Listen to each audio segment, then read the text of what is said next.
ಏಕಲವ್ಯ ಯೋಗಭೂಷಣ ರತ್ನ ರಾಷ್ಟ್ರೀಯ ಪ್ರಶಸ್ತಿ. ಯೋಗವನ್ನು ಕೇವಲ ವ್ಯಾಯಾಮವಲ್ಲ, ಜೀವನ ಶೈಲಿಯಾಗಿ ಸ್ವೀಕರಿಸಿ ದೇಹ, ಮನ, ಆತ್ಮಗಳ ಸಮತೋಲನಕ್ಕೆ ಸಾವಿರಾರು ಜನರನ್ನು ದಾರಿ ತೋರಿಸಿದ ಅಪರೂಪದ ಯೋಗ ಸಾಧಕ ಉಮೇಶ್ ಇ ಆಚಾರ್ 1 ಜೂನ್ 1982ರಲ್ಲಿ ದಾವಣಗೆರೆಯ ಶ್ರೀ ವೀರಾಚಾರ್ ಹಾಗೂ ಶ್ರೀಮತಿ ಸುಂದರಮ್ಮ ದಂಪತಿಗಳ ಪುತ್ರನಾಗಿ ಜನಿಸಿದ ಉಮೇಶ್ ಇ ಆಚಾರ್ ಅವರು ವೃತ್ತಿಯಿಂದ ಕಾರ್ಪೆಂಟರ್, ಆದರೆ ಬದುಕಿನ ಧ್ಯೇಯವಾಗಿ ಯೋಗ ಶಿಕ್ಷಕ. ತಮ್ಮ 18-20ನೇ ವಯಸ್ಸಿನ ಅವಧಿಯಲ್ಲಿ ಯೋಗಾಭ್ಯಾಸ ಆರಂಭಿಸಿ ದಿನದಿಂದ ದಿನಕ್ಕೆ ನಿರಂತರ ಅಭ್ಯಾಸ, ಶಿಸ್ತು ಮತ್ತು ತಪಸ್ಸಿನ ಮೂಲಕ ಯೋಗವನ್ನು ಜೀವನದ ಭಾಗವಾಗಿಸಿಕೊಂಡವರು. ಯೋಗ ಕಲಿತಷ್ಟರಲ್ಲಿ ತೃಪ್ತಿ ಪಡದೆ ವಿವಿಧ ಯೋಗ ಸ್ಪರ್ಧೆಗಳಲ್ಲಿ ಭಾಗವಹಿಸಿ ತಮ್ಮ ಪ್ರತಿಭೆ ಮತ್ತು ಪರಿಶ್ರಮದ ಮೂಲಕ ಹಲವಾರು ಪ್ರಶಸ್ತಿಗಳು, ಚಿನ್ನ ಮತ್ತು ಬೆಳ್ಳಿ ಪದಕಗಳನ್ನು ಗಳಿಸಿದ್ದಾರೆ.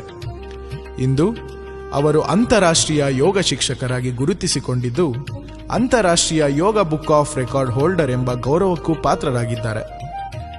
ಯೋಗ ಸೇವೆ 5,000ಕ್ಕೂ ಹೆಚ್ಚು ವಿದ್ಯಾರ್ಥಿಗಳಿಗೆ ಉಚಿತ ಯೋಗ ತರಬೇತಿ, ವಿವಿಧ ನಗರಗಳಲ್ಲಿ ಯೋಗ ಶಿಬಿರಗಳ ಆಯೋಜನೆ, ನೇಪಾಳ ಮತ್ತು ಥೈಲ್ಯಾಂಡ್ ಸೇರಿದಂತೆ ವಿದೇಶಗಳಲ್ಲಿ ಯೋಗ ಪ್ರದರ್ಶನ ಮತ್ತು ತರಬೇತಿ. ಯೋಗವನ್ನು ಬಡವರಿಗೂ, ವಿದ್ಯಾರ್ಥಿಗಳಿಗೂ, ಸಾಮಾನ್ಯ ಜನರಿಗೂ ತಲುಪಬೇಕು ಎಂಬ ಉದ್ದೇಶದಿಂದ ಅವರು ಸಲ್ಲಿಸುತ್ತಿರುವ ಈ ಉಚಿತ ಸೇವೆ ಮಾನವೀಯತೆಯ ನಿಜವಾದ ಪ್ರತಿಬಿಂಬ. ಬೆಂಬಲದ ಶಕ್ತಿ. ಈ ಸಾಧನೆಯ ಹಿಂದೆ ಆರಂಭದಿಂದಲೇ ನಿಂತು ಮಾನಸಿಕವಾಗಿ, ಸಾಮಾಜಿಕವಾಗಿ ಮತ್ತು ವೈಯಕ್ತಿಕವಾಗಿ ಬೆಂಬಲ ನೀಡಿದ ಸ್ನೇಹಿತ ಶ್ರೀ ಹರೀಶ್ ನಾಯಕ್ ಮತ್ತು ಅವರ ಕುಟುಂಬದ ಸಹಕಾರವನ್ನು ಸ್ಮರಿಸುವುದು ಅತ್ಯಂತ ಅಗತ್ಯ. ನೆಲೆಯಿಂದ ಮೇಲಕ್ಕೆ ಏರಿದ ಈ ಯೋಗ ಯಾತ್ರೆಯಲ್ಲಿ ಸಹಾಯ, ಪ್ರೋತ್ಸಾಹ ಮತ್ತು ನಂಬಿಕೆಯನ್ನು ನೀಡಿದ ಅವರ ಪಾತ್ರ ಅಮೂಲ್ಯವಾಗಿದೆ.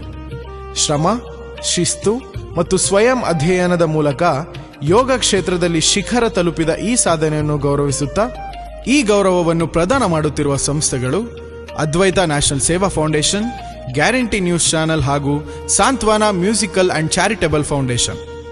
ಈ ಮಹನೀಯರ ದಿವ್ಯ ಸಾನ್ನಿಧ್ಯದಲ್ಲಿ ಸುತ್ತೂರು ಶ್ರೀ ಶಿವರಾತ್ರಿ ಕೇಂದ್ರೀಯ ಮಹಾಸ್ವಾಮಿಗಳು, ವಿವಿಧ ಮಠಾಧೀಶರ ದಿವ್ಯ ಸಾನ್ನಿಧ್ಯ, ಧರ್ಮಸ್ಥಳದ ಧರ್ಮಾಧಿಕಾರಿ ಡಾಕ್ಟರ್ ವೀರೇಂದ್ರ ಹೆಗಡೆ, ಮಾಜಿ ರಾಷ್ಟ್ರಪತಿ ಜ್ಞಾನಿ ಜೈಲ್ ಸಿಂಗ್ ಅವರ ಮೊಮ್ಮಗ ಶ್ರೀ ಇಂದ್ರಜಿತ್ ಜ್ಞಾನಿ ಜೈಲ್ ಸಿಂಗ್, ಈ ಮಹನೀಯರ ಉಪಸ್ಥಿತಿಯಲ್ಲಿ ಈ ರಾಷ್ಟ್ರೀಯ ಪ್ರಶಸ್ತಿ ಪ್ರದಾನವಾಗುತ್ತಿರುವುದು ಕಾರ್ಯಕ್ರಮಕ್ಕೆ ಅಪಾರ ಘನತೆಯನ್ನು ನೀಡುತ್ತದೆ.